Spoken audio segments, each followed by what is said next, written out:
एक महिला समुद्र में बहते हुए अपने बच्चे का डायपर उतारती है और उसे लापरवाही से समुद्र में फेंक देती है। उसे उम्मीद नहीं थी कि मल की गंध बड़ी संख्या में छोटी मछलियों को आकर्षित करेगी। उसे तुरंत एहसास हुआ कि बचने की उम्मीद है।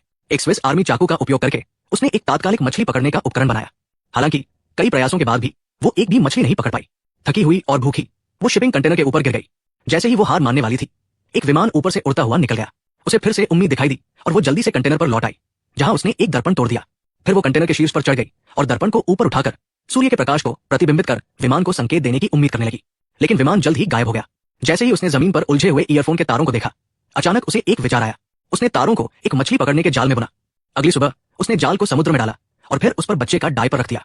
तेज गंध ने तुरंत मछलियों को आकर्षित किया, जो सीधे जाल में तैरकर आ गई। अवसर को भुनाते हुए उसने जल्दी से जाल को ऊपर खींच लिया।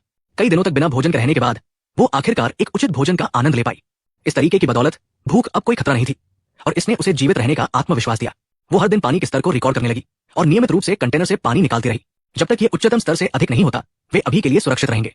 बुनियादी अस्तित्व से परे अगली प्राथमिकता बचाव की तलाश करना था। उसने कागज पर SOS संदेश लिखे, उन्हें प्लास्टिक के खाद्य कंटेनरों में सील कर दिया और उन्हें एक एक करके समुद्र में फेंक दिया, ये उम्मीद करते हुए कि कोई उन्हें संदेश की बोतलों की तरह ढूंढेगा। उसके प्रयासों से पानी का स्तर धीरे धीरे गिरने लगा और सब कुछ बेहतर होता दिख रहा था। लेकिन एक रात वो अचानक जोरदार धमाकों की एक श्रृंखला से जाग गई। वो ऊपर चढ़कर देखने लगी और पाया कि ये केवल तैरते हुए कंटेनरों में से एक था। तभी उसका फोन बजा। ये उसके पति का फोन था। उसने आखिरकार उसे अनलॉक किया, केवल उसका अंतिम संदेश प्राप्त करने के लिए। उसके पति को अवैध रूप से सीमा पार करने की कोशिश करते हुए पकड़ा गया था। भागने के दौरान उसे गोली मार दी गई थी। अपनी अंतिम शक्ति का उपयोग करते हुए उसने उसे अंतिम अलविदा कहा। उसकी मृत्यु ने उसे भावनात्मक रूप से पूरी तरह से तोड़ दिया, लेकिन अपने नवजात बच्चे के लिए वो अभी भी जीवन से चिपकी रही। 26वें दिन तक पानी अपने उच्चतम स्तर तक बढ़ गया था, जिससे उनके सोने का क्षेत्र जलमग्न हो गया था।